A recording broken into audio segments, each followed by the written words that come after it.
مردی نابودی به هر جا پا نهادم سرنگون دیدم رفیقانم همه گریان و نالان گشتند. ای مسلمانان ببینید این چه دوران آمده است وقتی بدبختی گمراهی به خلقان آمده است. علم را هجرت نماند و عالمان را حرمت وقتی تنبور و رباب و ناله شادان آمده است.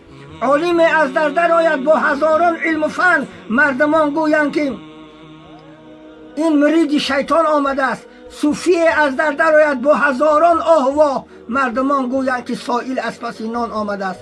کافر از در آید با هزاران جبر ظلم مردمان گویند که شاه از پیش سلطان آمده است. دختران به شرم گشتند کودکان بس به ادب لاف بازی عشق بازی کاری پیران آمده است. مردمان کبگ و کباب و میوه ها آرم به پیش کی فلانی نزد ما امروز مهمان آمده است. سعدیا رو خاک شو در کوی صاحب دولتان این جهان در